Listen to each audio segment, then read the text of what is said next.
Yo lo, mulai yo Gong yo. Ayo mulai aku tratapan nih Gong. Gong gah.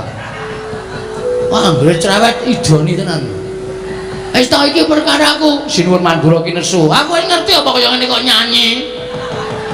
Iki nesu ngene iki. Nggo nek nganti duka tenan tak tandangane. Santuy. Waduh. Santuy ya santai, ora ngerti basa milenial. Pripun kersane? Kowe bali. Nek kula bali adik kula lara ati, adik kula mati. Kula mau nek kon bali, tegese nek ora bali wani karo Baladewa. Nun. Tegese kowe nek ora bali wani karo Baladewa. Nek ora gelem takon bali tegese kowe wani karo Baladewa. Ya ngono wae piye? Kowe piye ta iki? Ora tahu ngerti kondange Bagong, Bagong tuh nggak pernah takut sama siapapun. Asal Bagong benar dan berada di jalur kereta api. Ora tau somono ngawur. Nek kula ngladani karo adik kula mbelani karo adik kula niku tumrap kula bener wong. Nek tekan ditayan. Nuwun sewu nek jane niki ora apik dienggo gelut, ora apik dienggo gegeran. Ning gandeng sampean nantang kali Bagong, oke, ra masalah. Dikira kula wedi nek getar ratu Mandura Prabu Baladewa. Ayo, nanti bawane tadi, ayo dijajal perkara kemenang ndi. Oh iso ngalahke Petruk. Kelakon boyong endang lara temen wae. Mati dening aku sing marai Lesmana Mandra Kumara nglamar endang lara temen. Ayo bra-bra tenane. Ora minggat mantane lanang ala.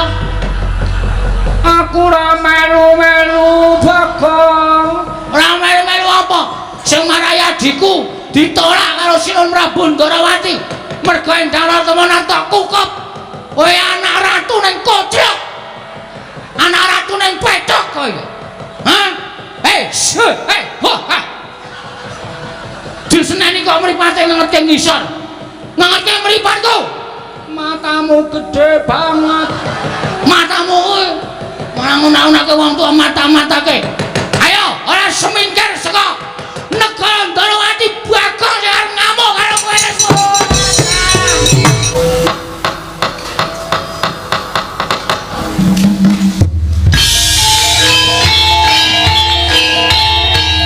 Dilanjutkan pagelaran wayang kulit semalam suntuk oleh Ki Dalang Seno Nugroho. Selamat menyaksikan.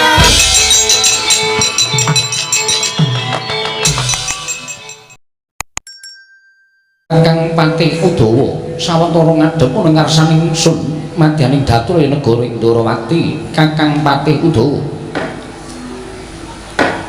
Lho niki diweji sesembahan kula. Pangayom kula wonten madya padha prapteng delahan Gusti kula ingkang sinuhun Ndarawati. Wanter sabda paduka menji dhateng wiswanipun ing abdi kepatihan sowan kula manggih widodha niskala. Boten manggalan setunggal menapa. Wanter sabda paduka menji dhateng sowanipun ing abdi kepareng hamba bareng ingkang sejati. Badhe wonten dawuh menapa sinuwun? Kepareng hamba bareng ingkang dhateng abdipun Patih Udawa. Kakang Patih Udawa iya. Kadiparan nggonira ingsun percaya minangka dadi badal wakil ingsun manata tata rakiting negara Ndarawati. Kakang Patih Udawa murudyake matur marang panjenengan ingsun. Samendang aja ngantong ing karempit Kakang Patih Udawa. Nyawa-nyawa jimat kula, sesembahan kula diweji menawi paduka ndanggo bab tata rakiting praja. Sadaya mboten badhe ngujiwani para kawula sami sayek saka kapyakarya luhuring nusa bangsa tuwi negari Ndarawati. Medhapun para diperjurit mboten kendhat anggenipun sami gegladen olah kridaning aprang. Sawanci-wanci praja paduka katemping paramuka mboten badhe anggepok punca paduka Gusti kula ingkang sinuwun. Abdi kepatihan remuk kasawurna putung sumangga kabandhemna diweji sembahan kula ing Ndarawati. Ndadake bombong tias ingsun ora liwat pakaryan ingkang utama tindakna selawase lan prayogakna nggone ngadhep ngarsaning ingsun Kakang Patih Udawa. Lho menapa sampun paduka dawuhaken badhe kula candhingga jimat sinuwun Prabu Ndarawati sembahan kula. Lho naming pasang kaliman tabi tinebene mila duni demawahing tawang tuwa Koko Prabu. Sarawa paduka Kanjeng Koko Prabu. Ingkang Rayi Ndrawati ngaturaken pasegan panakrami kunjuk sandhang padha paduka Kanjeng Koko Prabu. Jimat sembahan kula. Koko Prabu pengayoman kula ing Mandura. Koko Prabu Baladewa. Jagat wasisaning Ubatara wayah kula jagat Pathi Indra Jaladewaku. Kyai Kresna hiyo tansah pinanganing kawidadan niring sambikala praptanipun Kakang Uning Projing Ndrawati sarta asung paseganing Kyai Prabu Waswatama akarya bombong birawaning penggalipun Kakang ora liwatipun Kakang ngaturake pudya pangastawanipun Kakang kunjuka ngersaning Kyai Prabu Ndrawati kula pun dinggo jimat pariping dayana ning kasantosan Koko Prabu mugi amawahana kasantosaning lair batosipun ingkang Rayi Ndrawati pinaraka ingkang langkung sekeca kaecawa jiga kelawan pekewa Durgama Sangga Runggi lenggah paduka wonten ing Daturya Projing Ndrawati Koko Prabu Kyai Prabu Kresna pertanipun Kakang ana ing Projing Ndrawati dina samengko iki Kyai Prabu Ndawaraka Koko Prabu nadyan ingkang Rayi Garbarujipun Setyaki kula ngaturaken sembah pangabekti kula kunjuk Koko Prabu kadangipun Kakang Dimas Setyaki tak tampa siap ngabekti arepun Kakang ora liwat pangestunipun Kakang Tampanana Kyai Wresniwira kula pundhingga jimat pariping dayana ing kasantosan lan mugi kasengit anggen cengandika lenggah ya Setyaki kaya wis ora kurang prayoga praptanipun Kakang ing Mandura diuji sesembahan kula pengayoman kula wonten ing Madyapada Gusti kula ingkang sinuwun ing Mandura ing abdi pun Udawa ngaturaken sembah pangabekti kula kunjuk sinuwun Kakang Pati Udawa kasinggihan mekaten Kakang Udawa wonten timbalan ing Adawu yen peranganing para nayaka punggawa munggah Kyai Prabu Kresna atur bekti kalawan pun Kakang utawa panjenengan ingsun tak tampa kanthi lega-legawaning penggalih ingsun nanging yen to Kakang Udawa ngaturke bekti karo Baladewa aja lara atimu yen to bektine Kakang Udawa ora tak tampa waduh sinuwun lajeng dosa kalapatanipun ing abdi menapa menawi kula nandhang dosa kepareng Wamidana dhateng abdi kepadihan kula mboten badhe selak waton paduka Gusti kula ingkang sinuwun kepareng paring pangandikan dosa kalapatanipun ingkang abdi mapan wonten ing pundi Kakang Pati Udawa wonten timbalan aja kaduk ati kajron menapa ya dene Kakang Udawa ora luput tumraping Baladewa nanging elingi nalika Baladewa isih muda tumaruna Baladewa mapan wonten Widara Kandhang gina luwentah dening bapa Sagopa urip bareng karo Kakang Pati Udawa akeh ngelmuning Kakang Udawa ing kinarya sangu tekan seprene Baladewa nggone mangreh Projing Mandura turta yen ditonton babakan yuswa utawa umur luwih sepuh Kakang Udawa tinimbang Baladewa ora ana jamak lumrih ngatasé werda ngaturake sembah kalawan taruna wong tuwa ngaturake sembah kalawan bocah enom dosa apa ingkang bakal ndak sandhang nadan aku wis dadi ratu Kakang Pati Udawa dadi pepatih ing negara Ndrawati nanging Baladewa ora bakal isin aku ora bakal rumangsa wirang ngaturake bekti kalawan Kakang Udawa aja Kakang Udawa ngaturake bekti karo Baladewa ning sembahe Baladewa Tampanana mriko estu sinuwun ya lahir batin waduh matur sembah nuwun jebul isih ketok wong awakku neng kene entuk sembahe naratu neng omah mung dipadoni bojo wah marem marus sing manah kula sinuwun dipun prayekeken anggenipun lenggah Kakang Udawa kaya ora kurang prayoga praptaning Baladewa negara Ndrawati Koko Prabu sasampunipun lenggah langkung merayogi menawi dipun nedya lupriksa menapa ta wigatosipun dene tedhak paduka wonten Projing Ndrawati ingkang boten ceca ingkang saderengipun duka Koko Prabu menawi kepareng kawedharing kathah tumunten kababarna nanging menawi wadi tumraping para kadang senta pinayungan jiwananing Hyang Mahanasa akarya bombong penggalipun Kakang dene dongkap ingkang angka 2 dadi Rohanira Yai yen to sak temene praptanipun Kakang ing Projing Ndrawati iki ora saka negara Mandura nanging budalipun Kakang saka negara Ngastina saking negari Ngastina ya pancen mengkono dene wigatosipun menapa Koko Prabu sawadyanipun Kakang bakal crita lawan sira Kyai Ndrawati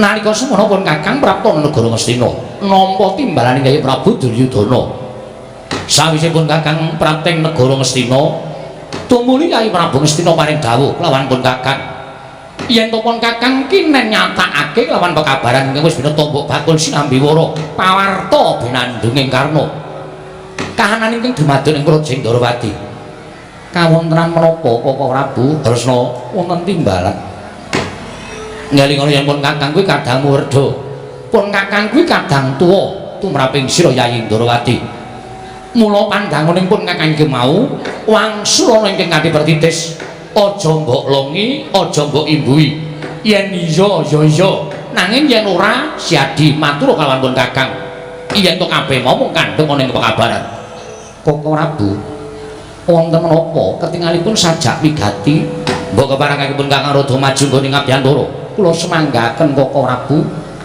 Purbawasana nasta paduka Kanjeng Koko Prabu Mandura ya Yai Prabu ngaturake panuwun ingkang tanpa pepindhan Yai Prabu Kresna kaselak nata ing raosipun ingkang rayi Ndrawati ngawuningani sabda pangandika paduka Kanjeng Koko Prabu Kresna wonten timbalan kabar sumebar warata saindenging jagat kabeh nganti keberbegen marang ngumandhanging mawarta ing sumebar apa pancen kepara nyata lan apa pancen bener lamun sira Yayi kagungan putra angkat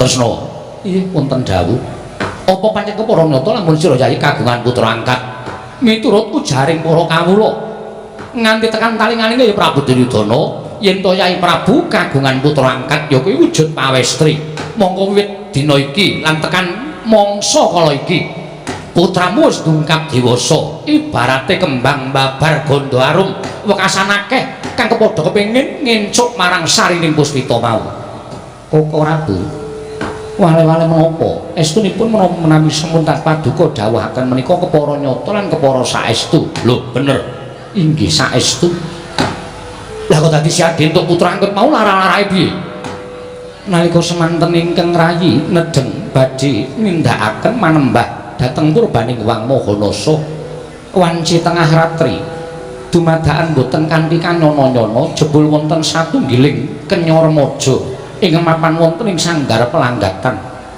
sareng kula dangu wanita kala wau prasaja kalawan ingkang rayi boten dadah boten pernah boten kagungan tiyang sepuh piyambakipun ugi boten mangertos dumadakan sampun mapan wonten ing sanggar pelanggatan negari Ndrawati tumunten krana kula nggadahi raos selas dhateng lare menika lajeng kula tanting lare menika tumunten kula anggep dados anak kula piyambak sakmangke sampun mapan wonten ing Praja Ndrawati apa pancen bener yen Atma jamu angkat mau ingkang pewangi endang lara temon kasinggihan mekaten Koko Prabu wah dalah jagat Bathara ya jagat pangestu mbara mongko miturut ujaring para kawula akeh para putra Nalendra akeh para satriya munggahing para Nalendra kepadha kepi lan kumajel anyedi marang Sekaring Daton Ndrawati ya kuwi kang aran Endang Lara Temon kosek aku jane tak nyuwun prisa karo Yai Kresna pasuryane Endang Lara Temon iki kaya ngapa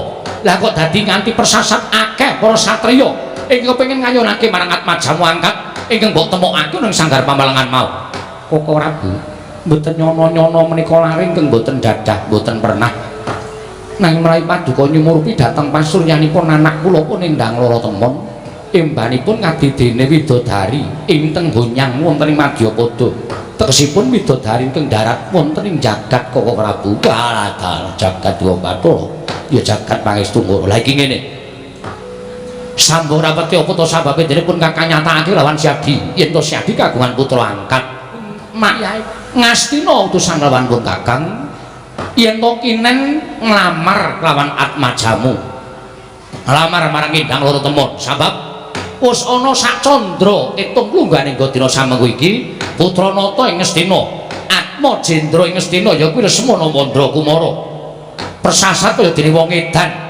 kaya wong Bambung turut ngulung bareng didangu dening Kyai Prabu Ngastina ngaku yen to gandrung-gandrung kapirangu kelawan putra nata ing Ndrawati ya kuwi Endang Lara Temon mula Kresna praptanipun kakang ana ing Praja Ndrawati sayekti mung kepengin ngabun-bun enjangan jejawah sonten angebun-ebun esuk angudan-udan sore ingkang wigati bakal nglamar kelawan Atma jamu Endang Lara Temon bakal tak dhaupake lawan Lesmana Mandrakumara.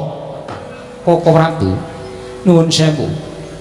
Sakatahing para nalindra, sakatahing para satriya sedaya sampun nyobi anglamar dhateng Atmaja kula pun nindang lara temon. Nanging nampik dening pun nindang lara temon.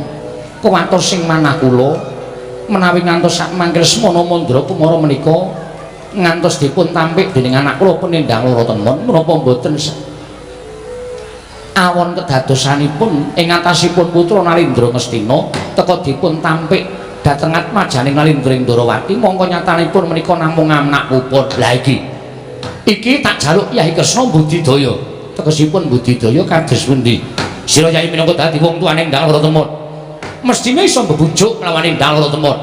Dibujuk supaya gelem karo Lesmana Mandrakumara. Ngene ngono. Yen to Lesmana Mandrakumara kuwi besok gemanti Prabone Kyai Prabu Duryudana. Yen to Yai Prabu Duryudana wis lengser ke Prabon saka negara Ngastina, tanana liya kejaba amung Lesmana ingkang bakal nampa kamukten sakutuhe negara Ngastina. Ateges yen to nganti Ndang Ratamun iku mengko isa dadi garwane Lesmana, tan murunga dijunjung derajate Ndang Ratamun. Ing atase mung anak pupon wae, besok bakal cinadang dadi prameswari ana negara Ngastina.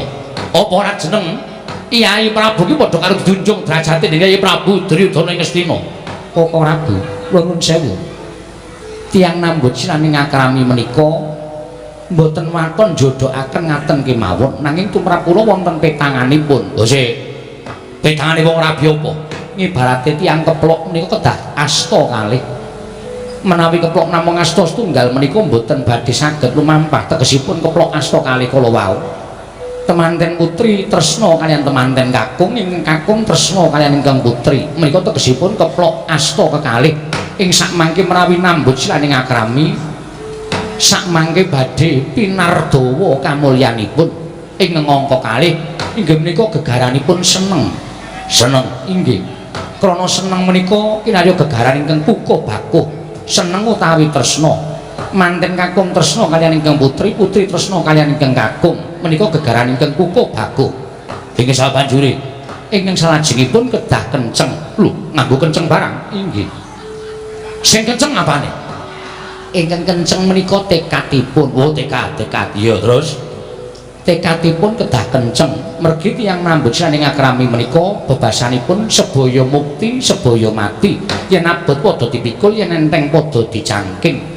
Krana menapa tiyang nambut saning akrami menika mangke wonten ing margi menawi kesandung kesrimpeting lelampahan menawi boten kenceng tekadipun tartemtu badhe mandheg wonten ing margi Koko Prabu. Wah, bener. Ning tumrap aku perkara kuwi ora usah dadak didadekke bab nggone siadi bakal duwa keparenging Kyai Prabu Duryudana nggone mala kramake atmajane pikantuk ing Ndang Ratamun. Koko Prabu nggih. Menapa sakmangke rawuh paduka namung piyambakan? Ora. Malah mengko pun Kakang wis nganti lawan Lesmana Mandrakumara. Bapa Durna ingkang wis saged dadi naib bakal mala kramake Lesmana Mandrakumara kaliyan Selara Ireng utawa si Lara Temon. Yen nganti mengko iki Kyai Kresna maringake manten lanang bakal tak unggahake ning Datulaya. Yen perlu ana ing kene sisan didhaupake Lesmana Mandrakumara karo Ndang Ratamun. Kyai Kresna Ratune Rama Pati-pati leno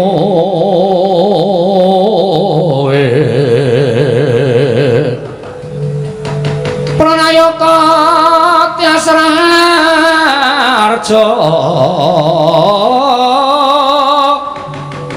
Panagare becik-becik Parandene tan dadi taryasing kala bendu malah bangkit makin andatra rupita kang reribeti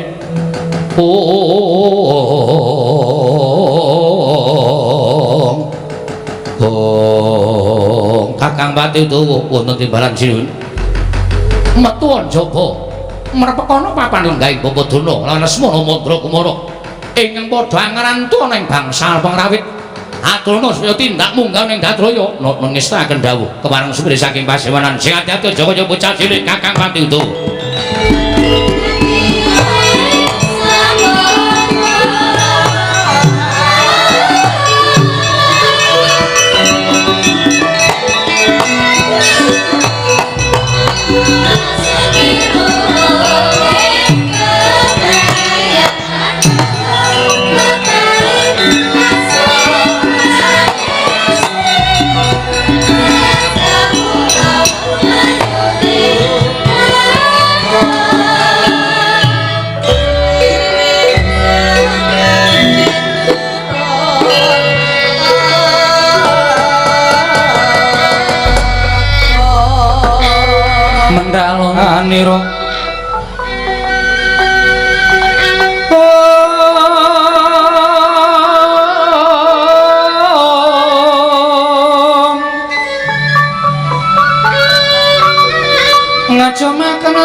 sapraptanira kalih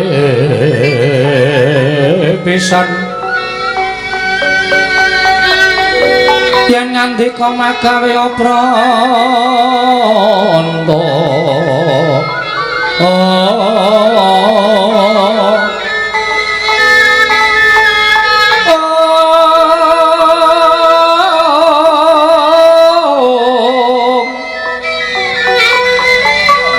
yen ngandika magawe pranda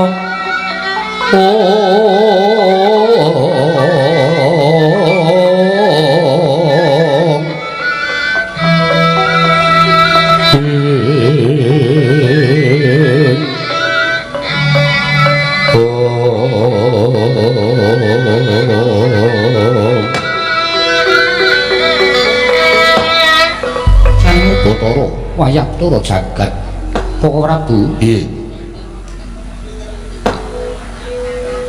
ngantos kawontenanipun kados mekaten Lesmana Mandra kumaranggenipun gandrung kan anak kula inggih menapa ning Gendang Loro Temon wis kage jajal sawangen apa sira yayi ora mesake karo kahanane ing atase Lesmana Mandra Kumara kuwi anak ratu kuwi putra Nalendra lah kok sandangane ting srembong kaya ngono merga tresna ora kelakon sarta katresnane durung iso ditampa dening Gendang Loro Temon wekasan kahanane kaya ngono kuwi Bapak Durna oh lha wonten maring adhawa mesinipun Bapak Durna menika ngemutaken kanpun Lesmana ing atasipun putra Nalendra kok ngagem topi hansip kados mekaten menika kawontenanipun kados pundi oh menika menawi dipun nilikaken nesu nggih menika menawi dipun emutaken tumuli duka lajeng menapa-menapa dipun tendangi mboten kados putra Nalendra ing negari Ngastina kula menika ngantos bingung momong datang wayah kula Lesmana Mandra Kumara wah niki wau pun ngententekke dhuwit ora karo-karuan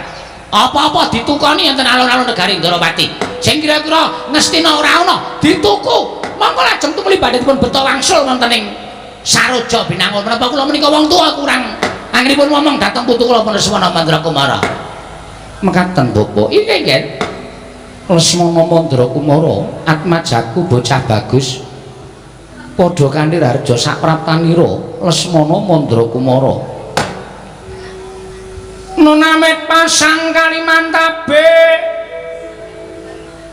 tinebena ing laduni dumawaing tawang-tawang Siwa Kresna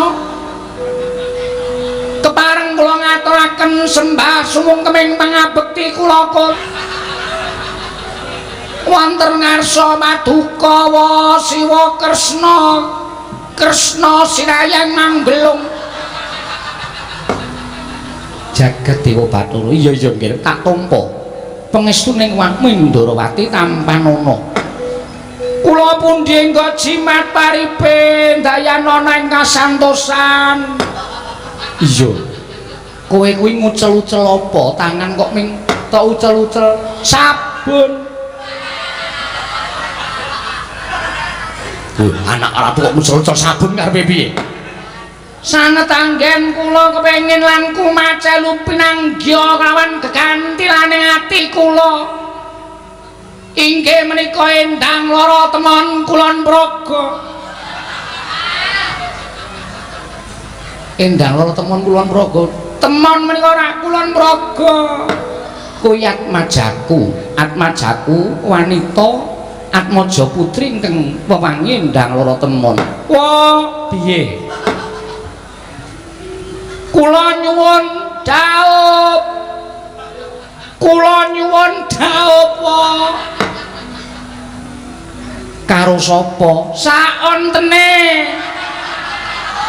oh kanca sanane iki kepiye aja sanane Lesmana matura karo Wangming Ndrawati yen kowe pengen dhaup karo Endang Loro Temon kacariyos Ndrawati kagungan putra angkat pawestri anggenipun mendhet wonten ing panti asuhan ora ana ing panti asuhan nanging nggonku nemu ning sanggar pelanggatan sir kula matur ngoten sanggar pelanggatan negaring Ndrawati naminipun Endang Loro Temon bener Lesmana wonten dawuh Apa sira wis nate ketemu karo Mbak Yumendang Loro Temon?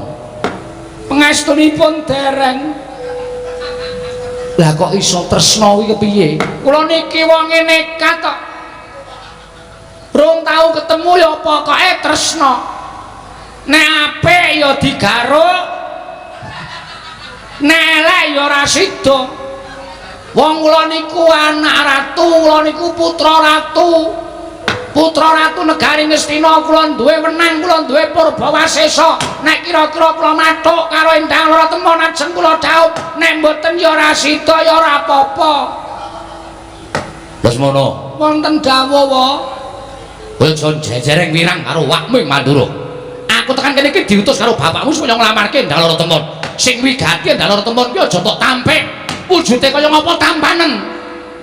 Wujude kaya ngapa ditampa. Merga iki kowe tekan kene iki didhawuhi karo wong tuamu nderekke karo wakmu Mandura. Aku ning kajibah nglamarke Endang Loro Temon. Nek nganti Endang Loro Temon kowe ngerti rupane dur tok tampik sing wirang aku dudu sapa-sapa. Aja kaya ngono ya Putu. Ditambah ya Putu. Mengko nek kowe ora gelem kekno mbahmu ya Putu. Ditampa Endang Loro Temon ditampa. Nggih. Kowe wis tresna. Sampun. Lahir batin, lahir batos.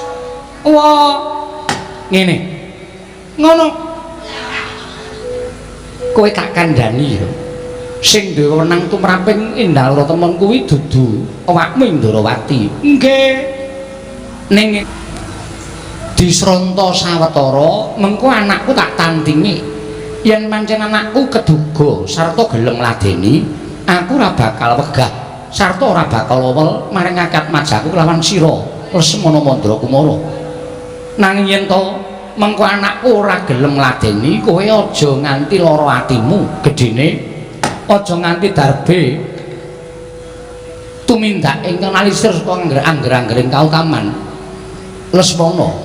Sendika ngestaken dawuh ning saking panginten kula ketoke kok kula cocok mergi kula pun tau ngerti fotone Endang Loro Temon ayune ora jamak mripate lindri-lindri nuwun sewu tutuking gendhewa pinenthang men sempal apa piye lambe kok gendhewa pinenthang lembeane merak kesimpir rikmane nganti ules janges kaya grojokan mongko nuwun sewu pakulitane kuning lumer kaya santen duh aduh kula niku nek nyawang pasuryane Endang Loro Temon niku sasat ati kula wis ora kuat jarine durung nate ketemu kok iso ngerti pasuryane anakku Endang Loro Temon. Pon ping 4 kula niki ngimpi ketemu Endang Loro Temon sepisan nalika semanten kula wonten ing pasumpenan nedeng tenguk-tenguk wonten ing ajeng kasatriyan dumadakan wonten satunggiling putri mawi kebaya biru gen pundak enten uwuhe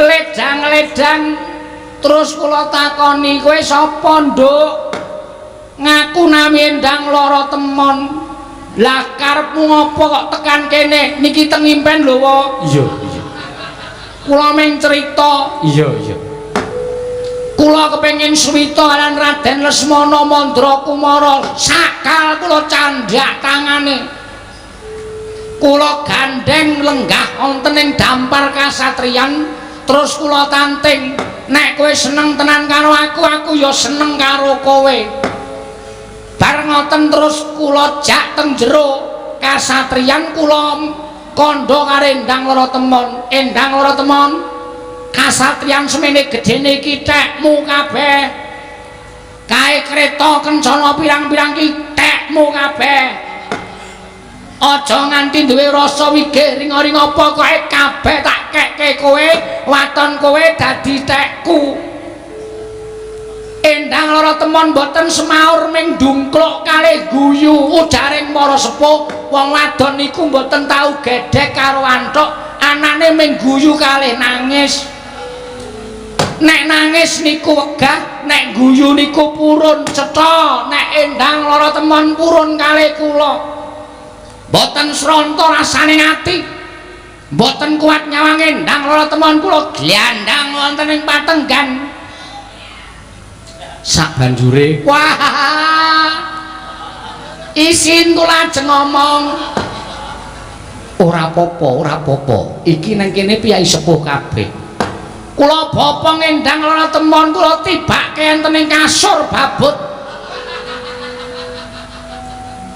bareng wonten lap ilang impen kula rampung kula grayah-grayah tak kira endang lara temon teng jejer kula bareng kula grayahi kucing Candramawa kucing jaratan keparat kucing kula candhak kula banting jarene wong tuwa nek ngimpi urung tutup kuwi bantale kon malik bantal kula walik tinggine mubal terus sare meneh jebul ngendikaning para sepuh menika leres nek ngimpi rong tutup niku bantale diwalik iso diteruske impene lah niku nyata ning ora ketemu endang lara temon pun ganti wedokan ketemu sapa bakule mie ayam sir-sirane Bapak Durna hus ora sak kaya ngono kuwi terus mana aku kira tau piye-piye alah sampeyan rasa dadak umbi rasa selak nek sore tuku mie ayam teng lor Pertapan Sokalima bakule lemu sikile gedene ra jamak-jamak ya wis ben wis satu gagas mulai ing saking menika wae kula nyuwun kanthi sanget endang lara temon kepareng kaparingna dhateng jasad kula menawi wong Prabu mboten marangaken endang lara temon trimah kula suduk salira mboten nyumurupi gelaring jagat miwahe seming rembulan ajeng kula cupet umur kula dumugi semanten kemawon wa tango sinukmaya winayu ing asepe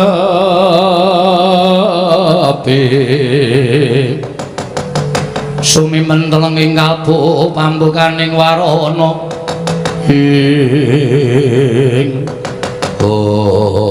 dereng ngantos paripurna sami Mbawacana kasaru ingkang nyrpepeh pindha sata matarangan utusan ingkang kadempel iku ora Petruk sumawur ora Bagong dumrojok tanpa harapan kaya cingap kang samya mulat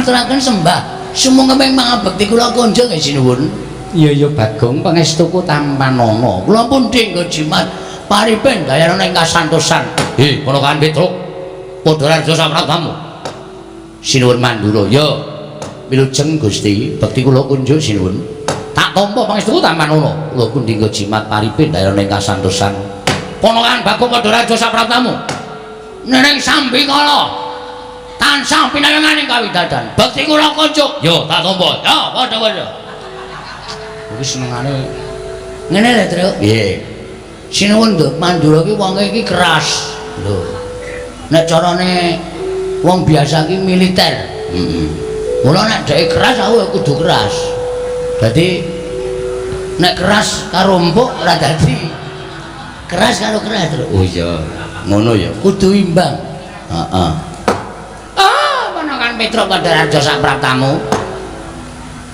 Peremban Durna rawuh mriki oh ya wis sawetara nderekke putuku Lesmana Mandra Kumara oh Ndara Lesmana iya Petruk oh nggih wilujeng bekti kula katur nggih Peremban tak tampa pangestuku tampanana kula pun dinggo jimat paripih Bagong Padarajo sak praptamu. Lho, penemban Duran. Durna. Heeh, Durna. Bekti kula kunjuk menemban. Iya tak tampa pangestuku tampan ana Bagong. Kula pundi nggo jimat paripe. Dayanana ing kasantosan. Dipun sekecakipun anggenipun lenggah. Iya Bagong wis ora kurang penak. Petro Padarajo, Ndara Sencaki wilujeng. Bagong Padarajo, Ndara Sencaki wilujeng. Petro Padarajo sak praptamu. Ndara Pati Udawa wilujeng. Yo. Bagong Padarajo sak praptamu. Pangetunipun Ndara Udawa wilujeng bekti kula kunjung nggih Ndara. Ya tak tampa pangestuku tampan ana Bagong. Lho nggih. Wis suwe ora tau dolan ning Widara Kandhang kowe. Nggih, sibuk. Ya wis syukur nek ana gawean syukur tegese ora muspra nggonmu urip ning alam padang. Nggih, asane iki kula RT. Oh. RT. Ya syukur ya dipercaya dening para kawula. Pun dipecat kok. Lho. Pirang sasi? Seminggu. Om dadi RT seminggu kok nglelek murah jamak-jamak. Ha ngopo dipecat, Gong? Korupsi. Korupsi apa? Engko wae terus iki anu ya apa jenenge iki lelucon. Oh iya. Ora penting nang kraton kok ngetoke kaya ngene. Heeh. Petro dalem ana wigati apa Petro sowan tanpa tinimbalan. Kepareng ngaturaken tebah Siti Sekul binunteling ron kelapa. Apuran ta mbok bilih wonten pakula nggih kula munjuk atasa paduka Sinuwun Prabu Kresna ing Ndarawati. Iya ora dadi ngopo Petro sembah nuwun. Dungkap angka kalih kula menika badhe munjuk atur sowan kula menika mboten saking pikajengan kula pribadi menika mboten. Mewah mboten saking pikajenganipun ngadi kula Bagong menika ugi mboten. Ning kula menika dapur dipun utus Bapak Semar. Lho. Diutus dening bapakmu Semar nggih. Lah wigatine apa Panakawan? Mugi dados ing kawuningan bapak niku nuwun sewu. Anake bapak niku sanika ora ming 3. Lho. Anake bapakmu Semar ora ming 3 mboten. Ning papat sapa wae sing tak ngerteni ming kakangmu Gareng kowe lan Bagong. Lah kok hitungane dadi papat. Mergi ora suwe, dereng suwe niki bapak niku ngepek anak. Bapakmu ngepek anak sapa? Ah, kacariyos mekaten. Nalika semanten bapak niku ajeng nglakoni salat luhur. Iya, teng langgar sisih kulon daleme bapak niku nak wonten langgar alit. Teng riku niku bapak niku kaget bareng arep mlebu langgar, kok bapak niku krungu ana wong nangis. Ana wong nangis, bareng langgar dibuka bapak kaget jebur sakjroning langgar niku wonten nom-noman sing wis ndungkap dewasa nangis teng mriku bareng ditakoni, "Lha kowe iki anake sapa? Kowe iki saka ngendi kok nangis nang kene?" Lare niku bingung, kula niku mboten duwe omah, mboten duwe dadah, mboten duwe pernah. Kula niku ora ndek bapak, ora ndek simbok. Kula ya bingung kok ngerti-ngerti kula teng mriki niku janjane kula niku anake sapa, terus kula kudu pripun. Lah enten niku bapak terus ngundang kula Gareng kalih Bagong kalih sawetara masyarakat punggawa-punggawa masyarakat diseksekke sisan teng riku diseksekke teng kampung nek niki bocah niki dipek anak karo bapak. Lho bapakmu ngepek anak bocah mau nggih gandeng bocah urung duwe jeneng karo bapak dijenengi Bambang Senet. Oh Bambang Senet nggih. Apa wonge ya lucu kaya kowe karo Bagong ngono? Mboten. Wah sampeyan nek ngerti anake bapak sing terakhir niki? Ora percaya nek anake bapak. Pikiran sampeyan mesti bapak niku selingkuh. Lho. Kok selingkuh piye to, Gong? Anake beda karo awake dhewe kok. Senet iki bagus dhewe. Bagus. Nggih. Sampeyan nek ya cetha pirsa, Ndek. Sampeyan nganu to kali Ndara Janaka pun apal pasuryane to? Iya, ngerti. Hah, mirip Ndara Janaka. Niki kula malah semelang e. Lho, semelang perkara apa? Sapleke Senet dipek kali bapak dadi anak niku kok bojo kula ora tau nang omah. Lah nendi, Gong? Mbok kerep nang omahe bapak kok gek nglenceri Senet kuwi. Nah, maksudnya bojomu seneng karo Bambang Senet napa? Heeh, ketoke. Ha kowe piye? Arep tak keke kok. Lho.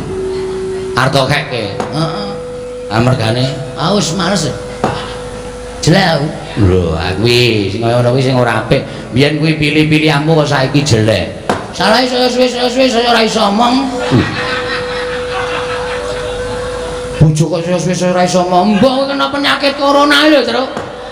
Corona iku dudu penyakit bisu kok lho. Corona iku komunitas rondo anyaran. Dadi bojoku arep tak lebokke dadi komunitas kaya ngono kuwi. Lambemu kowe modaro. Cuak gedhe cengelmu ae. Ana wong urip apik-apik kon modar. Lah terus wigatine, lah sasampunipun Bambang Sren menika dipun aku dening anak. Sawetara Bambang Sren menika mapan wonten ing Karangkadempel. Terus jebule Bambang Sren menika nuwun sewu, meneng-meneng matur karo bapak nek Bambang Sren niku pengin rabi. Bareng bapak niku nakoni karo Bambang Sren, "Lah sapa le sing arep tok rabi, anake sapa? Apa tangga desa? Apa pancen saka Karangkadempel kene?" Prasaja mboten, Pak. Kula gandrung kula pengen rabi kali putra Ndarawati sing nami Endang Loro Temon. Bapak niku apal kali putra Ndarawati. Terus dawuh kare kula, "Truk, coba kowe sowan ning Ndarawati. Apa sih nuwun Kresna kuwi kagungan putra sing jenenge Endang Loro Temon?" Nuwun sewu sowan kula menika nanjihaken menawa saestu panjenengan kagungan putra ing nami Endang Loro Temon. Petro, dalem aku uga darbi anak angkat. Nggonku nemu uga ning sanggar pelanggatan. Lho. Estu niku? Iya, Petro. Namine Endang Loro Temon. Putri? Iya, wadon. Sampun dewasa? Ya wis pantes yen to omah-omah tegese wis ndungkap dewasa. Weh, kok kaya iki kaya digawe karo sing kuwasa ya, Gong. Bapak duwe anak wong lanang nom-noman muda gedhe mongko wis ndungkap anu palakrama. Sinuwun Prabu Ndarawati kagungan putra angkat wujude putri. Berarti betul. Heeh. Jenenge Endang Loro Temon. Heeh. Wis cekak-cekak terus. Gak dilamar ketoke iki ya kedaya ngene iki. Nggawa Lesmana barang ketoke ya mung arep do kepengin ngarepke Endang Loro Temon iki kudu dhisik-dhisikan. Ning nganti dhewe kalah dhisik Bambang Sren adimu ya adiku mengko kagol gelan atine kowe karo aku malah ngrekoso leneng-lenengi karo Bambang Sren. Engko nek iki ora trima Ndara Lesmana Mandra Kumara tekan kene nglamar Endang Loro Temon, nek adi nglamar Endang Loro Temon nek padha-padha ngarepke terus gawe geger dadi geger piye kok. Kowe gunane apa nggawa aku? Hah? Gunane apa nggawa aku? Kowe mung kari omongan engko nek Durna, Sinuwun Mandura, Lesmana iki padha-padha nglamar Endang Loro Temon, nek ora trima kowe mulya sik. Wong telu iki sikate kabeh. Mbone omong nganggo aturan, Gong. Dumeh cangkeme jembar kok nek omong sak karep-karepe dhewe. Iki serius iki. Mergo aku ditangisi karo adikku tenan. Ora us tresna karo Bambang Sren. Nek Bambang Sren ora kelakon jawab mung perkara kalah karo Lesmana anak ratu ning Kocluk. Wis cangkeme. Iki ana Begawan Durna ana Sinuwun Mandura barang kok. Nyatane ngono kon nuni apa? Ya tak rembuke sing apik-apik. Mriki saking menika sinuwun gandeng panjenengan sampun kagungan putra ingkang nami Endang Loro Temon. Kula nyuwun nganti sanget paduka maringna ingkang putra pun Endang Loro Temon badhe kula boyong wonten Karangkadempel. Badhe kula dhawuhaken ngampun Bambang Sren adi kula. Petro, nun,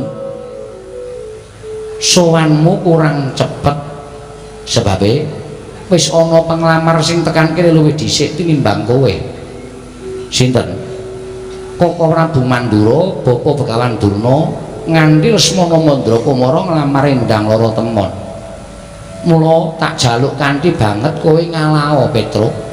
Kowe ngalao anakmu Bambang utawa anake bapakmu Bambang Sren kon golek wong wadon liya.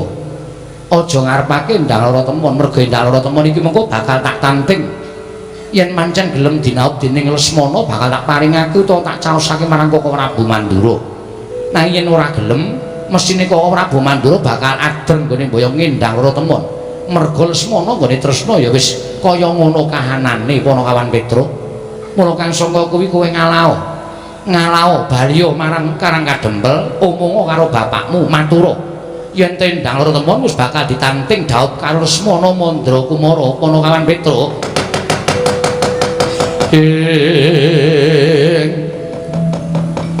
aja mung tapler kenetap duka netra kocak mundar andir mundar ya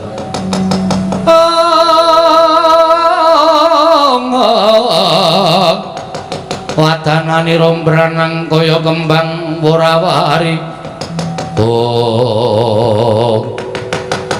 Bagong kok tumuli jumeneng padha karo Nata Ndrawati ateges kowe wani karo Sinuwun Ndrawati ya pepundhenmu aku sirmu piye karepmu piye Bagong ngene Sinuwun lho ora basa sorry ngaten niki perkara ora bae-bae lho niku perkara nyawa lho nyawane sapa nyawane adik kula Bambang Senek najan Senek niku matur karo Bapak Semar nek kepengin rabi karo Endang Loro Temon ning Senek niku curhate kali kula Senek niku entuk gegembolane ngatine karo Bagong Mas nek sampean mengke diutus Bapak teng Karang Ndrawati nek nglamar Endang Loro Temon nek Sinuwun Ndrawati ora ngeparengake sampean dadi seksine kula ajeng minggat saka Karang Kadempel kula arep mlaku nganti sak pati kula lho niku napa ora mesake ning nyatane kowe kalah dhisik iki ora perkara kalah dhisik Gong sabar Gong sabar halus wae sing tenang sing ikhlas sing sabar ora usah nyenthi-nyenthi kaya ngono kuwi kowe meneng ora meneng jupaki pisan kowe santai meneng urusanku ya nedetku engko ayan niki ora perkara kalah dhisik sing jeneng manten niku wong rabi niku ora perkara dhisik-dhisikan ning perkara antaraning manten lanang karo manten wedok niku padha tresnane apa sampean kudune iso menggalih sampean niku Narendra Titih Sang Hyang Bathara Wisnu lho komeng sak kepenake dhewe anake arep dipek karo Lesmana Mandrakumara apa jeneng sampean niku ora nyengsarake karo anak sampean lho nyengsarake perkara piye Bagong nyengsarake piye ora sampe nakmu dulu ngucap nang ngarepe Nyai Prabu Ndrawati sik iki arep gayeng ki Ndra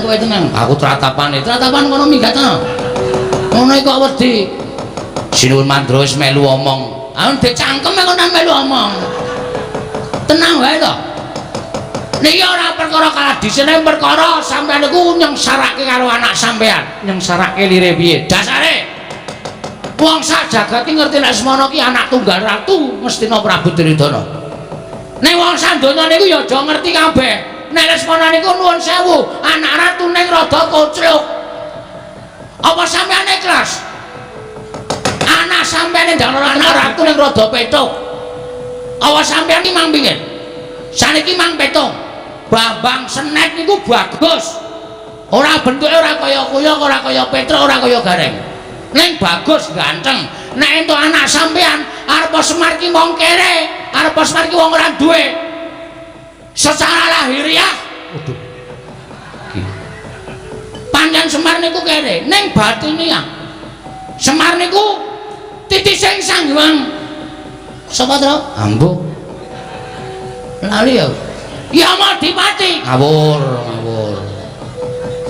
Brama ngawur Mandrakumara kula nuwun sewu mbangane kula bali kelangan adi luwung kula mati teng mriki tak wujude lho tegese piye kok kowe arep mati nang kene kula ajeng ngamuk teng mriki lho ngamuk piye sampean dereng ngerti kula ngamuk to kula ngamuk teng Ndrawati monggo sampean ngerti Bagong niku lek ngamuk nguyuh sak nggon-nggon apa nglakon Ndrawati pesing jagat Dewa Bathara ora jagat-jagatan iki serius aku omong tenan iki tinimbangane kula bali ngabarke nek Senet ora iso kelakon dhaup karo Loro Temon adi kula mlaku nganti sak patine luwung kula teng mriki taunana windanana sapa sing arep nyingkirke Bagong saka Ndrawati rawe rantas marang bakal putung legane atiku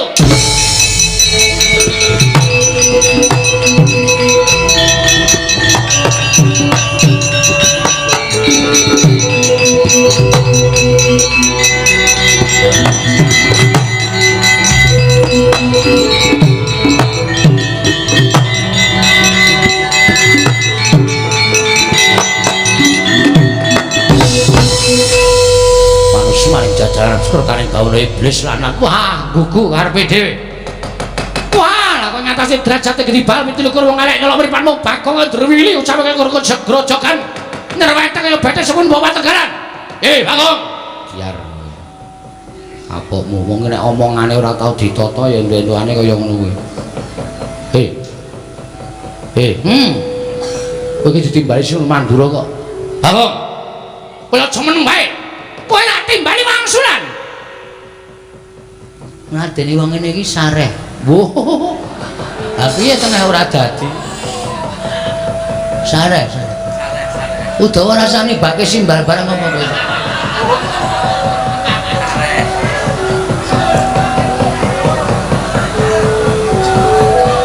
Jopo wis gayeng kok. Ayo sing ngarep linggo sing mburi mulih. Lho. Ngarep linggo sing mburi mulih ora. Aran Ndarawati iki luar biasa. Sinuwun Kresna ki nek muni lagi lenggasine waka masyarakat sing padha rawuh kebak uncep-uncepan ora muat terus. Ha iya. Bagong iki tak jarembukan. Oh iya ndeng lali. Kowe tak jarembukan malah ngurusi wong ngono yo. Pripun? Karepe pripun? Hah? Ora usah getak-getak. Sing alus, sing santai. Ora usah dadak pripun-pripun. Kersane nimbali kula. Kowe mau ngopo? Hah? Kowe mau ngomong apa? Piye ta kowe? Kowe mau apa? Kowe mau ngomong apa? Kersane Nyai Prabu Kresna. Kowe ngrasani kaya Nyai Prabu Duryudana ngrasani karo putra Nata Ngastina ya Krisna Bandrakumala. Tekane Ndarawati dhisik Baladewa tinimbali Bagong. Mula wis bener kowe bali. Kowe bali kandha karo adimu anake Semar sing dipek. Dening Semar jenenge Bambang sing mau dikandhani nek endang loro temen bakal digarwa dening Swana Bandrakumala. Yo lho, mulai yo Gong yo. Ayo mulai aku wis tratapan iki. Gong gagah. Wah, anggere cerewet idoni tenan. Wis ta iki perkaraku, Sinuwun Mandura ki nesu. Aku ngerti apa kaya ngene kok nyanyi. Iki nesu ngene iki. Engko nek nganti duka tenan, tak tandangane. Santuy. Waduh. Santuy ya santai, ora ngerti basa milenial. Pripun kersane? Kowe bali. Nek kula bali adik kula lara ati, adik kula mati. Kula mau nek kon bali, tegese nek ora bali wani karo Baladewa. Tegese kowe nek ora bali wani karo Baladewa.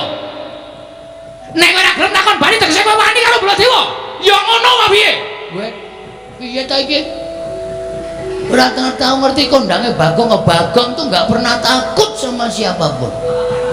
Asal Bagong benar dan berada di jalur kereta api. Ora tau iso ngawur. Nek kula ngladeni karo adik kula mbelani karo adik kula niku tumrap kula bener. Wong kula niku kakang. Dadi nek nganti adik kula menika mboten nglakon dawuh karo endang loro teman, kula bali dadi jalaran patine adik kula getuni urip kula selawase urip. Luwung kula mati teng mriki walah dalah hukum. Tegese wani karo Baladewa sing nawedeni apamu wah kuku karepe dhewe. Wani karo Baladewa ngendi papan wong nek kate dayan. Diar. Aku ditenan kok iki. Aku tak metu dhisik ya. Bareng. Hah? Aku tak metu. Engko nek kowe sik aku gelo. Saedan ora. Bareng to kowe iki kakangku ora gelem bareng to. Dia.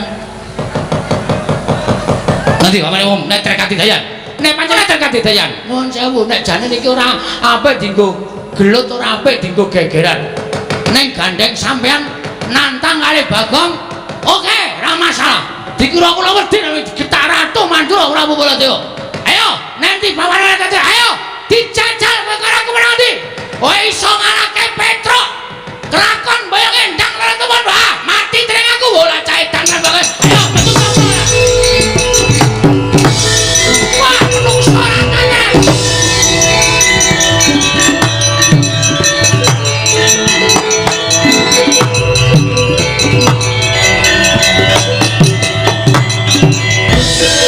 Wong edan Wong sing nantang dheke kok ditujokke wong liya. Nganti Petruk gendandapan. Koko Prabu kok ya gelem ngoyak Petruk ngono lho. Kok ya manut karo Bagong. Lah terus kowe arep ngopo? Kowe nesu-nesu ki mau kok nganti ora nantang Koko Prabu kowe arep ngopo? Iki mungsuh sapa iki? Iki tenan ra ana kegiatan. Ah, Bagong aku ora melu-melu. Hus. Kudu melu-melu. Mergo kowe tekan kene nggawa Lesmana Mandrakumara. Ayo. Petruk wis mungsuh karo Baladewa. Nek Durna ora ndek mungsuh, acet ora gayeng. Iki sing do diteni kowe dikepruki kanggo glugu ndiasmu. Ah, Bagong. Aku lagi ora enak badan, Bagong. Aku lagi mau nek kon perang, kudu perang. Ayo, kowe pokoke kudu gelut karo aku. Petruk musuh Baladewa nggo ngapa? Durna meneng wae. Oh, Bagong aku ora perang, Bagong aku mau perang tenan, Bagong.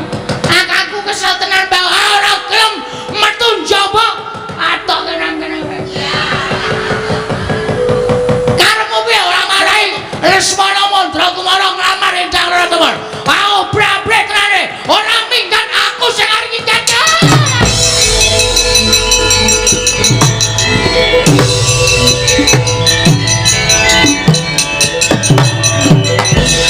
Ini mantane lanang ala. Aku ora melu-melu, Bagong. Ora melu-melu apa? Sing marahi adikku ditolak karo Sinun Prabu Ndarawati. Mergo Endang Raratemon arep kukup. Kowe anak ratu ning koclok. Anak ratu ning pecok kowe. Hah? Diseneni kok mripate ngerti ngisor. Ngerti mripatku. Matamu gede banget. Matamu kuwi ora nguna-unake wong tuwa mata-matake. Ayo, ora semingkir saka negara Ndarawati. Bagong sing arep ngamuk karo kowe nesu.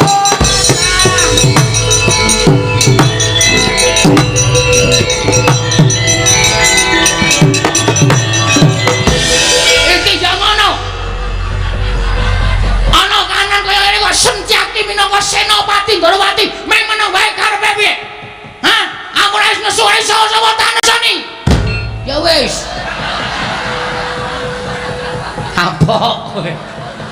Seneng kowe guyu ta kowe? Emang ditotong iki apa kowe? Mboten Aden. Wani kowe? Mboten. Utawa ya ngono, prek. Ya wis wis. Wis ora ana sing tak seneni. Hei! Sama kowe. Nami kula Tariem. Ndek bojo ora? Sampun pejah. Mati ya? Inggih. Corona ora? Inggih. Aku ya dadu, anu dudo. Dudo kok muni dadu ora? Kene ngarep kene. Piye dap? Wus. Kok kaya wong omongan ning dalan wae ora Bagong ora edan. Sampeyan kudune adil sinuwun. Ora terus kaya ngono kuwi Dumas sing rawuh kakange. Dumas sing rawuh anak ratu terus anake Semar dikiwake ora kena kaya ngono. Endang Raratemon niku janjane kudu ditimbali mriki terus didangu. Gelem karo Bambang Senet apa Lesmana Mandrakumara. Adile kaya ngoten kok terus bareng Bagong sowan nglamarke adik kula kok kon mulih niku teng nganti lara. Arep kula niki sesuk le asok tukon paling pol. Niku ora kaya sing mangharapke. Ning sing jeneng wong dadi manten iku ora kok perkara akeh asok tukon, ning perkara tresnane antaraning manten lanang lan manten wedok. Yo, heeh. Lah terus apike piye? Endang Raratemon jak mriki ditari, gelem Senet apa gelem Lesmana? Nek mantene putri jawab dhewe, kula krungu dhewe, gelem karo Bambang Senet, Lesmana kon ngalah. Ajare kabeh Kurawa. Nek mengke pilih Lesmana, kula ora arep wani napa-napa, kula tak mundur. Udawa wonten timbalan. Anakku Pak Endang Raratemon timbalana mriki lho, kisrahaken dawuh. Rama Prabu. Ya merga saka kasulistianing warnamu nganti Ndorowati iki kurang-kurang bejane bakal dadi ajanging pasulayan. Merga saka akehing para nalendra, para sakling padha dadi penglamar kepengin mengku kalawan sira Atmajaku Endang Loro Temon. Rawuhing Koko Prabu Mandura nganti manten saka Ngastina ya iki semana Mandra Kumara bebarengan karo sawane Panakawan Petruk apa dene Bagong ingkang kepengin nglamar kelawan Endang Loro Temon bakal dijodhokake lawan majaning Kyai Semar putra angkat ingkang jeneng Bambang Senek Ger Cahayu. Ing antaraning loro mau sapa ingkang bakal mbok pilih supaya sirep genining peperangan ingkang tumandha ning Projing Ndorowati? Rama Prabu piye? Mestining manah kula mboten badhe pilih-pilih dhateng sinten kemawon menawi menika sampun pinesti jodho dhawuh kula tartemtu kula tamung derek ya. Nanging kula nuwun sewu estunipun wonten gegembolaning raos ing badhe kula unjukaken ngersa paduka. Apa? Bab perkara sing kepiye? Sinten kemawon saged mengku garwa dhateng kula mboten ngomongaken namung tiyang loro saudon telu saupan. Nadyan jalma wanan tetep badhe kula ladosi waton saged ngaturaken reruba pepanggil panyuwuning temanten putri inggih kang putra Penendang Loro Temon. Kowe nyuwun reruba apa? Nyuwun pepanggil apa? Temanten kakung kedah nitih gajah ingkang saged tata jalma. Sak ngajenging temanten kakung kedah dipun jogeti wanara ingkang mulesipun pethak. Wingkingipun kedah wonten dewa bagus tuwin widodari setunggal dewa sakjodho tuwin gamelan Lokananta klayu klepu dewa Ndaru Gedang Mas Debok Swasa pupus cindhe parijata kencana. Wondene panabu ing gamelan Lokananta kedah wonten alindra 1000 negari menika sinuwun menawi saged ngaturaken mboten ngomongaken sinten menika menawi saged ngaturaken panyuwun kula tartemtu badhe kula ladosi sinuwun. Lha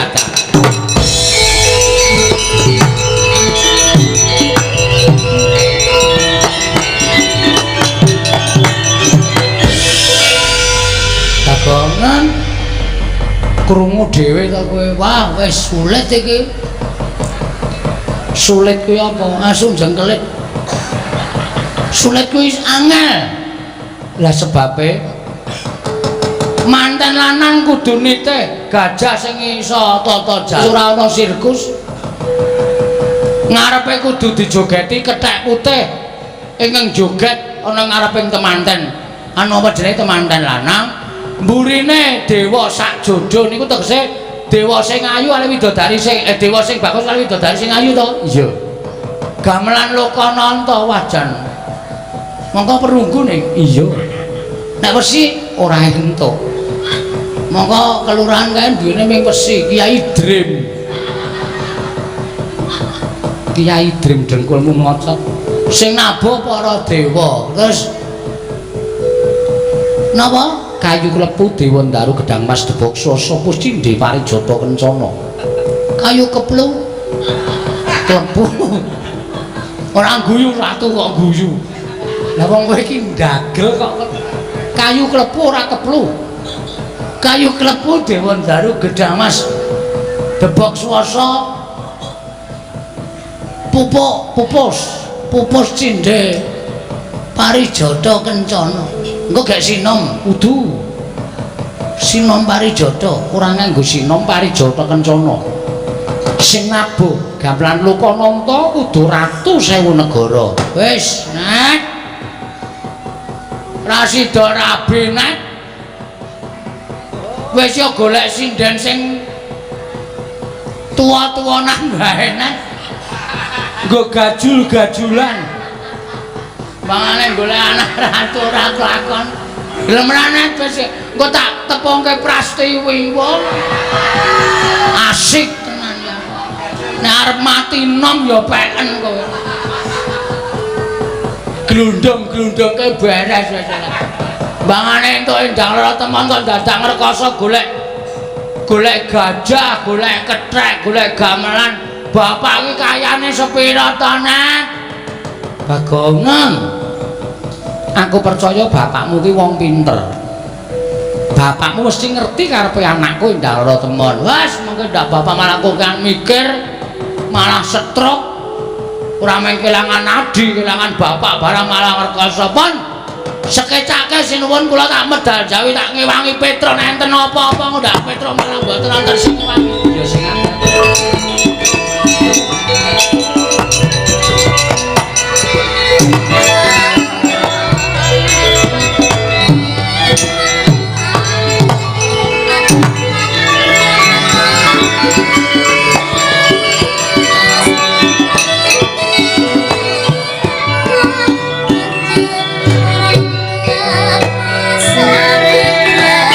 piye kok kriwikan dadi grojokan geguyon dadi tangisan. Kowe tak omongi kowe apike rasa perang mergo iki aku wis nampa sabdaning Sinuwun Prabu Sri Bathara Kresna nek endang lara temen ki rung karuan diboyong ning Ngastina terus sebabe panyuwunane berat piye wis pokoke aku ora iso ngaturake lali kabeh sak plengan aku pokoke manten lanang kudu numpak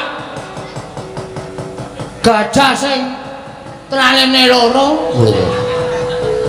Iya ya mau ngomong karo ngarepe manten lanang dijogeti kethek sing gendong-gendongan. Ora ngawur to, Gong. Lali aku. Terus gamelan Sang Hyang Dream ditabur ratu 1500 apa piye mangono radong apa ya? Ning Sinuwun Mandura Begawan Durna wis kebacut ngetapke Sata Kurawa. Terus nek kowe karo aku mundur isin. Nek aku gak nek Baladewa aku sing nemandang Kurawa tak singkirke. Engko nek Prabu Baladewa maju kowe sing tanggung jawab. Wis nek Baladewa sing maju aku sing tanggung jawab. Iki ora mung cangkeman lho, Gong. Tak tapuk lambemu lho. Nek ngomong sing apik to aku soal iki kerep ngapusi kowe. Weh, sing ngomong sapa? Ngapusi iki kebiasaanku. Lah iya, aku ora ya omong karo kowe nek kowe kuwi ngapusi to. Nek perkara musuh Baladewa ora yakin, nek kowe tenan Kurawa tak undurke. Nek Baladewa sing maju tandhangono siap. Ora minggat lho. Ora aku tak tuku es teh. Lho. Ngelak ya. Nek nyile 2000 to. Asing wingi nyile 5000 rong balekke kok. Sisane tak gumbung susung 7000. Wis ora iso. Njaluk sing kowe sing bayar aku. Oh iya. Perang sik kowe tak peranggong ora ketang sak triraman rong triraman ya.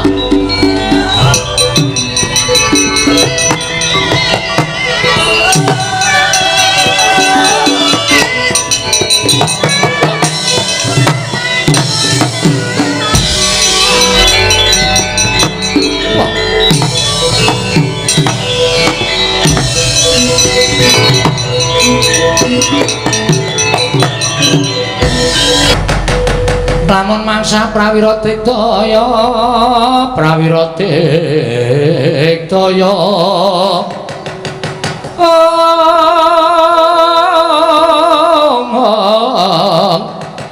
Ranggana makawi gelarira wambang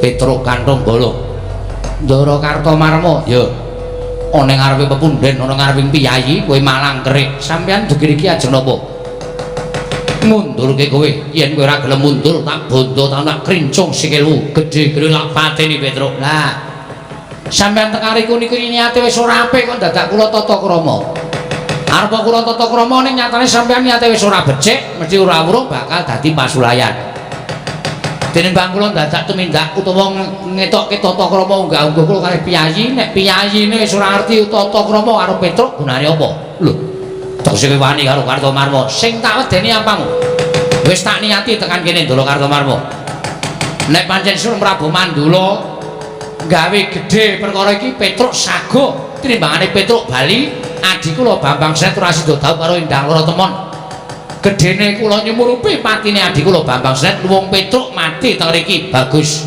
yen ngono wani karo Kartawarma apamu sing tak wedeni Petro aku wong loro ora wedi apa wong lima Petro niku nek bacut wani ngenten iki aja kok di krubut wong loro krubut wong telu papat lima Petro ora bakal wedi Kurawa maju 100 bareng ora bakal tak tinggal loncat ora braban suaramu wani marang aku tinjung akhirat nyawamu kene mergane pati Petro mang maju rasa dadak kok kan gunung tanpa guna kok sing tekaning pati enten papar iki ngaten mawon tinimbangane nantang suarane kemewat kaya ngregem jimat kaya wani dados siabang kaya wani mecah mesti gligen nek ora dadi nyatane kendara dinetane Kartawarma kendara dene Kartawarma Sotama kula ladeni karo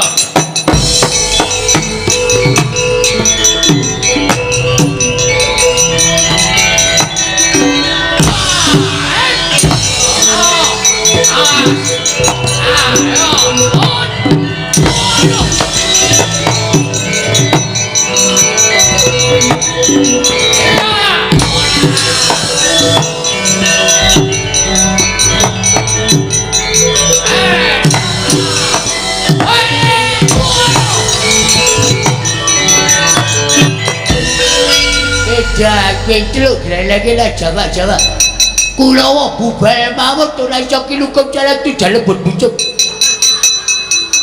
Ndara Durma ganti dacal kepala nyoto Aja kebelo sirahmu Petro Nek kene ketemu karo Cenopati nek Cenopati pendekal saka negara Kestina ya kuwi Halya Durma ganti rasah kok kan cangkem wah cangkemmu kuwi kowe pengelan pati durake cakep-cakep sampean mriki butuh napa? Kelabrak kowe. Nyo. Lho.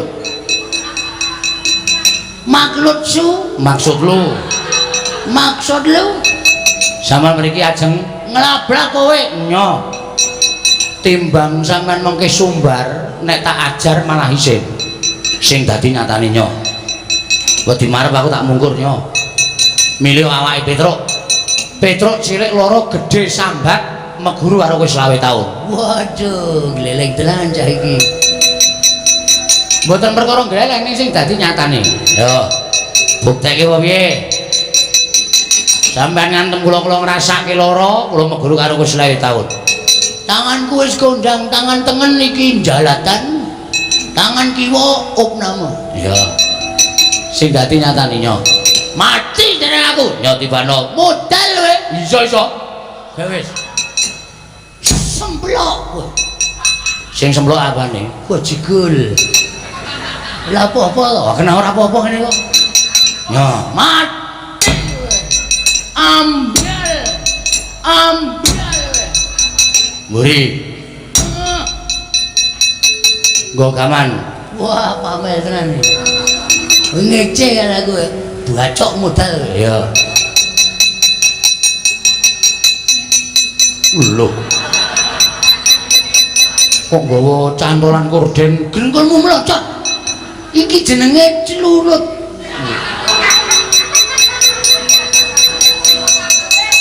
celurit. Celulit. Mate jeneng aku. Nyo, Modal we, modal. Oh iya. ha iki lek kula ora kedaduk lemah. Ora perkara tok bacok. Wah, gleleng tenan. Penjang.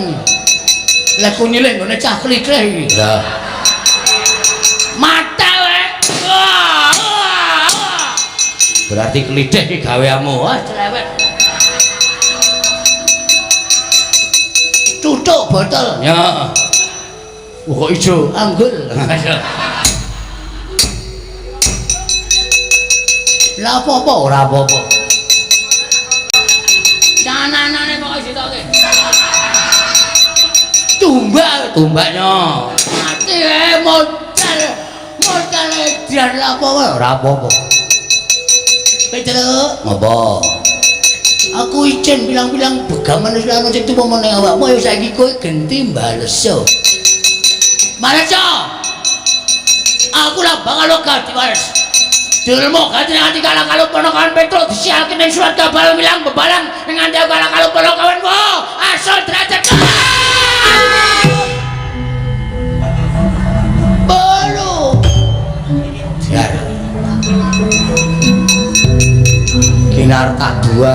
wayang anyar. Nek ora tak buang skenario-ne kaya ngono, pepete nggone wong sugih.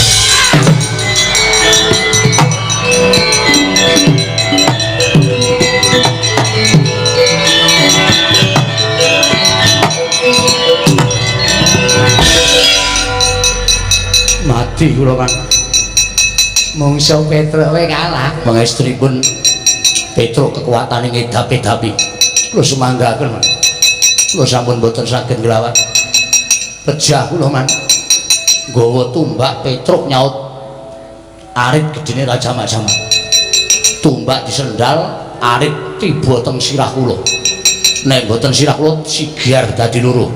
Untung kowe kula anak pendhita Begawan Durna, ampuh kena arit ming mumet tok. Agak mundur, mumet kok kon maju. Sing jeneng mumet niku ya kudu mundur tetombo sik. Aja sapenake dhewe lah.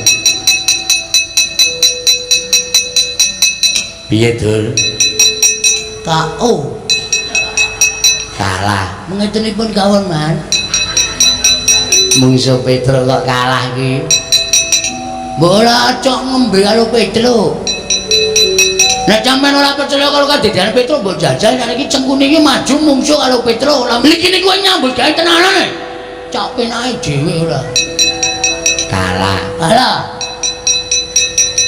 Arep ndi? ngaco. Oh. Lolo kabeh awake. Iki nek mboten muntil pal. Wale. Muntal pil. Muntal pil dirokok. Lah iya. Sapa sing urung maju? Matak. Citraksi. Iya, Man. Arep maju po? Seselo menawa. Sela. Ngomong suwe. Petruk Patenana.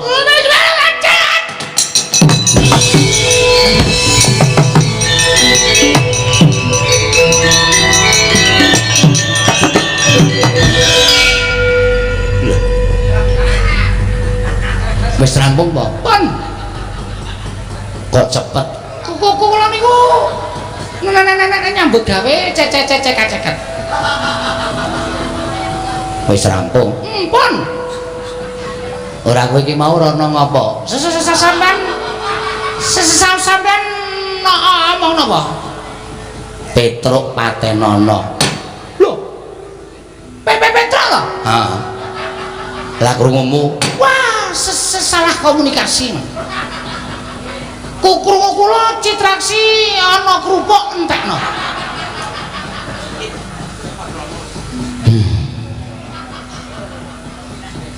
kerupuk karo Petruk rak beda to. Padha puke. Padha puke. Aku ki akon karo kowe takon mateni Petruk ora takon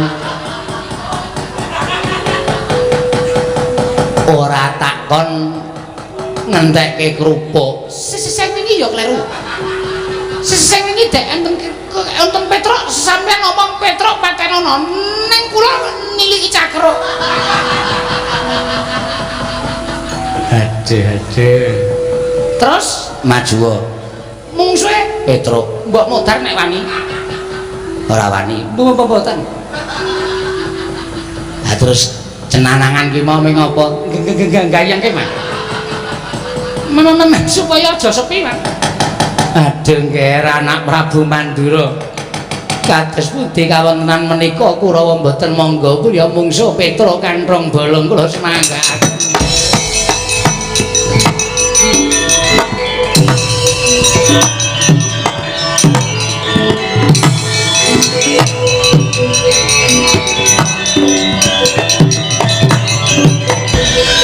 Pamayuriyun Petruk ngamuk Kurawa bubar nungsang puyang numbuk bentus gudel bingung lampahing kuna para sata Kurawa ajre kan Petruk kanthong bolong kula sumanggaken paduka anak Prabu Mandura anggenipun badhe ngunduraken kan Petruk kanthong bolong lah ora apa gedhabyah kok kan cacah reda tanpa guna Kurawa niku mengko kean menungso nek tanggung jawabe ora ono babar blas. Petro kan nombolo. Ora mikir kono kono, dhuwur wae cocok takon cocok glandang negara dadi apa.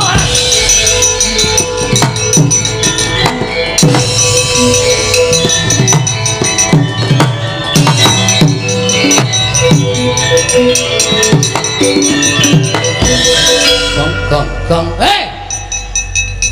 Wajahe tat. Oh iki wudun to? Wudun. Oh wudun kok nang dada. Ayo men nanti kule dhewe-dhewe.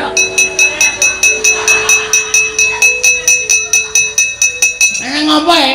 Mungsuhmu teko. Mungsuhku sapa? Prabu Baladewa. Patih Sengkuni mlayu Kurawa tak gawe bubar. Matur karo Prabu Baladewa. Sinuwun kula semanggaken saka kaduhan wis ketok. Manusane jajaran sultaning bawana iblis anak Petro karo bola ora minggat gretel mengko. Dulang tak. Baladewa mlayu aku ya mlayu. Sing arep musuh Baladewa mau sapa? Sapa e? Lho, tak antil tenan saiki. Sing lambene arep musuh Baladewa mau sapa? Sapa to? Cangkeme sapa tutukane? Sik to. Sing ngomong ora kowe to? Lho, masa? Mosok-mosok ora. Prabu Baladewa maju. Kowe sing kudu tanggung jawab. Tandangi. Kowe ndelek kana. Mundur. Gong. Ngapa? Prabu Baladewa nggo nenggala nek kowe dinyunyuk nenggala mati. Aku wis wani kok dadak tok kuwatir kowe piye? Hah? Ora ngendon-doni wong wani ya? Nek mati nganggere dicas ra urip meneh. Pajake HP ora.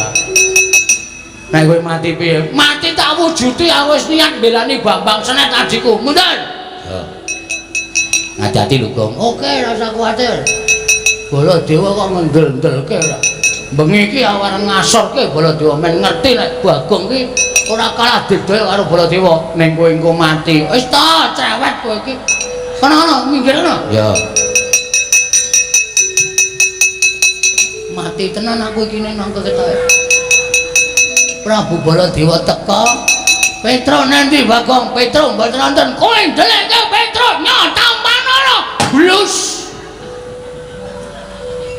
Aku kok ya dadak aleman to ya iki mau. Kon dadak nantang Baladewa wong sing ringke-ringke wae oke kok sing tak pilih Baladewa. Oh, ya wis men lah. Tare wangi kaya ngene iki mergo mbelani kowe kok. Net senet. Adikku cah bagus. Semir bedrene ye. Kowe sing dadi bapakku kowe aja negake karo aku ya, Pak. Kowe iki jare dewa. Aku batin ngrekoso kaya ngene mungsuh Baladewa. Nek kowe ora ngewangi karo aku mati, Pak. Nek aku mati piye anak-anakku je cilik-cilike, Pak. Petro ora gelem ngewangi. Iya, Pak. Lah ngopo kok malah nangis? Kowe ngapa rene iki? Aku ora nangis, aku ki ngrapal. Ngrapal apa? Aji Jaya Kawijayan. Kok mripate ana banyune? Heeh. Mongko nek motos mriki mesti kowe gemrojok ya, Tru. Kaya ledeng. Ledeng dong. Mundur. Oh iya. Aku lagi nyuwun pengayoman. Muga-muga Bapak krungu pesambatku lek ngutuk kongkon tekan negara Ndarawati. Ameng-ameng nyawa tenan, Pak. Aku njaluk tulung karo kowe ayo mana ya, Pak.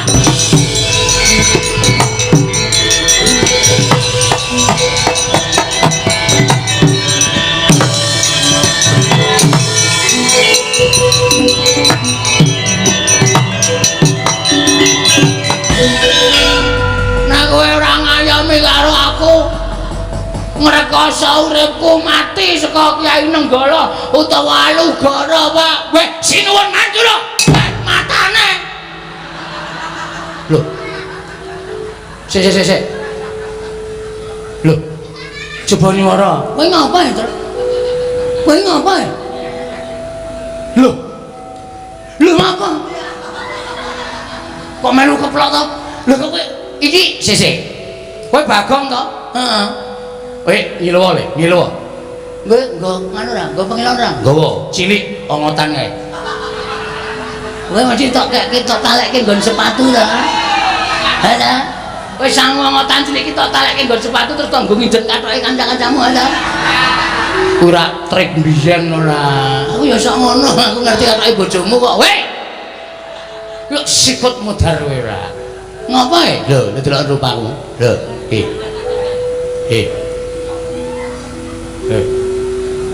Wah, jagat jembare ora jamak. Geleleng yo ane. Aku iso dadi bola dhewe to, ora ngerti aku. Berarti iki bapak mbantu ana awake dhewe. Wis ngene iki wis gelelenge ora jamak-jamak. Jangan dewa wae. Iya jangan bae tenggol. Petro. Kowe iki ngopo kowe? Ayo tak kowe. Mung dadi batur sedelo kok. Menantep atiku. Oh iya. Wonten dawuh sinuwun. Petro ngandung bareng. Wonten dawuh. Sawo sing ngendasi ora Petro.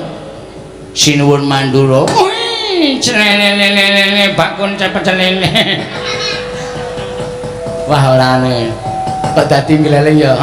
Wajan iki liyaimu iki stop iki pokoke kok Baladewa tekan kene mesti bingung.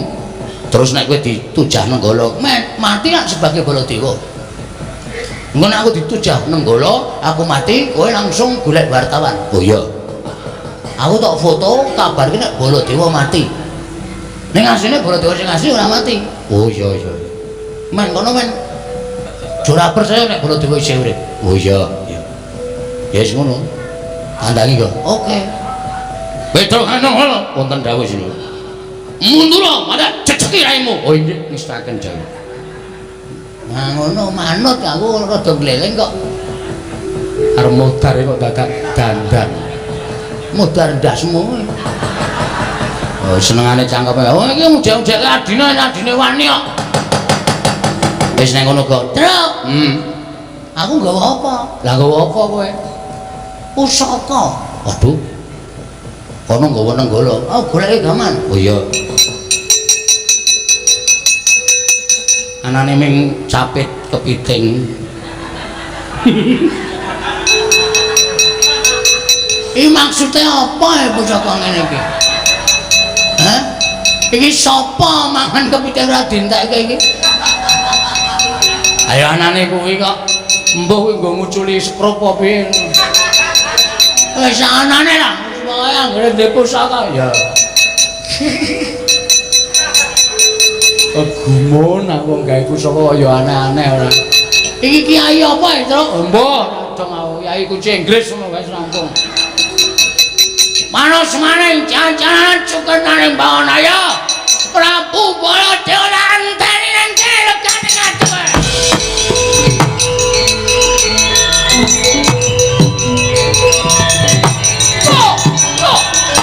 Apa ini?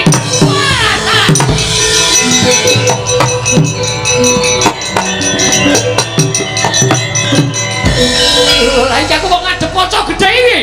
Iki ana Baladewa iki. Iki sapa iki manusa ora kateran ngandhang cara Baladewa. Iki sapa iki? Sabar. Wong sabar kuwi dhuwur wekarsane. Ora usah bengok-bengok. Lho iki sapa kok nganti ana Baladewa? Baladewa cengar kuwi. Sing Baladewa ki aku. Aja ngaku aku. Iki Baladewa sing asli. Ayo ora. Edian. Iki nek miturut suarane iki ora pang iki suarane Bagong. Bagong sapa? Aja ngawur kowe. Ning kene ora ana Bagong, sing ana Prabu Baladewa. Hus. Baladewa. Baladewa iki berarti ambeien. Prabu ambeien. Setan lah tatanan. Wah, lah kok iki Bagong menungso lah tatanan. Kok iso dadi Baladewa? Kowe kok iso dadi Baladewa? Oke sewan sandangan wayang wong. Ora bakal kekurangan aku. Wah, lah manusia jajaran wani kembali mana mau senoto matur ora Baladewa. Jajal Kyai Nenggala modar kowe. Kowe wis ngerti ora iki apa? Iki lagu nyele nang bengkel reparasi Honda. dapure. Orang guyu ya. Kowe kok ngeroh pusakaku kok guyu iki ngapa? Setan tataran bola Jawa gawa kunci Inggris. Sanane. Ayo. Ayo, kowe arep ngopo wah? Manuswane jajaran. Iya iki. Iki apa iki? Lho, karo saya dhewe kok lali. Iki Kiai Nenggala. Kowe ra usah gleleng iki apa iki? Pusakamu cek tak untir tak kendokke coplok sekerupe. Iblis larat ngino karo bondo. Mati dening aku, mati dening.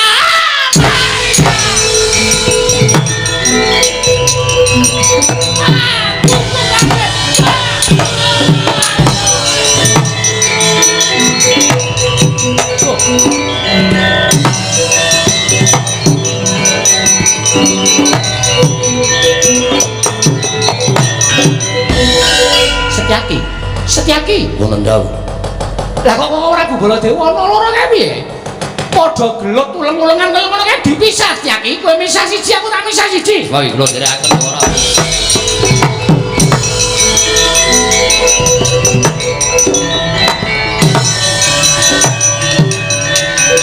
Wah, ayo. Wah, mati Prabu. Prabu. Mati enek Prabu. Hei, Kresna coba pisah. Ayo, mati teman-teman. Dekat kok Prabu.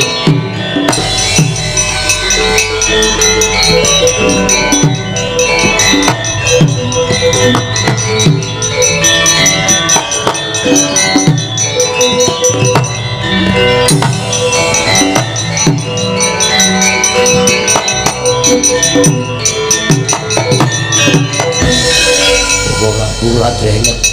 Kok ora bulatri kendel? Kok ora bulatri kendel?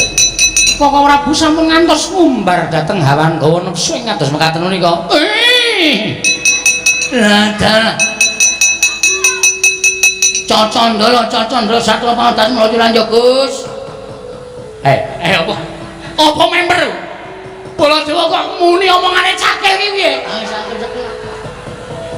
Kok Prabu kula aturi lerem. Iya, Yai Prabu. Yai Prabu Joharmane. Kula ingkang rayipun Kresna. Oh iya lah. Kresna.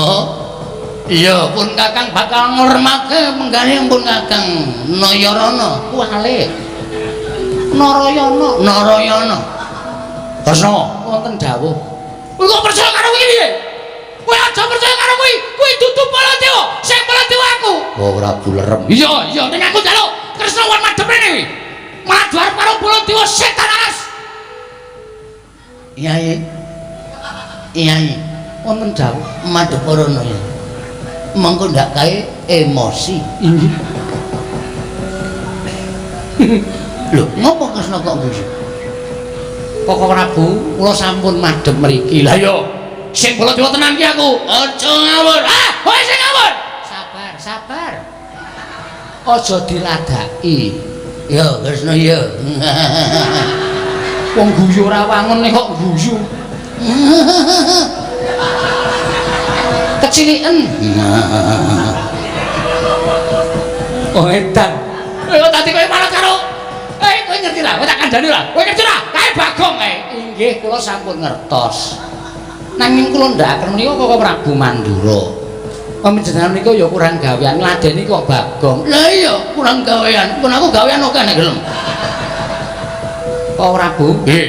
Kula aturi kendel. Kendel sawetawis. Yo, Kresna.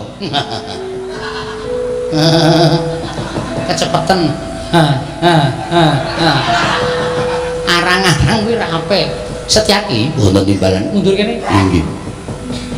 Lho, Dimas Setyaki Ora bekasi iki. padha becek sawetawis. Dereng sambi kok ora syukur. Baladewa kok jarike mambu solar.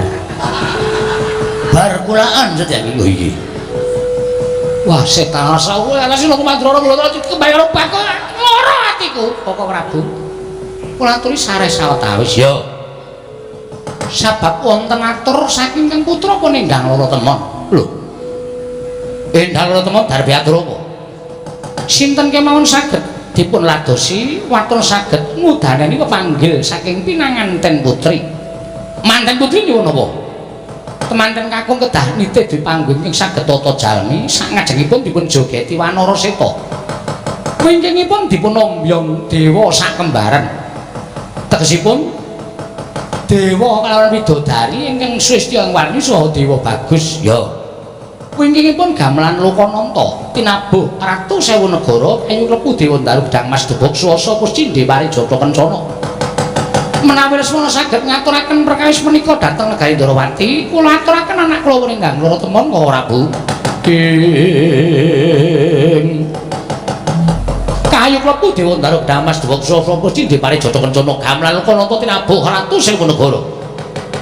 Dewa sak jojo kudu dadi pepanggil reruba dhawuhe Lesmana Mandra Kumara kasinggihan mekaten ya Kresna bakal upaya golekane muga-muga nyakang iso ngaturaken lan iso dadi jalaran Lesmana dhawuh karo Endang Loro Temon Koko Prabu sembah kula ingkang mring jengkar paduka Kanjeng Koko Prabu ya Kresna.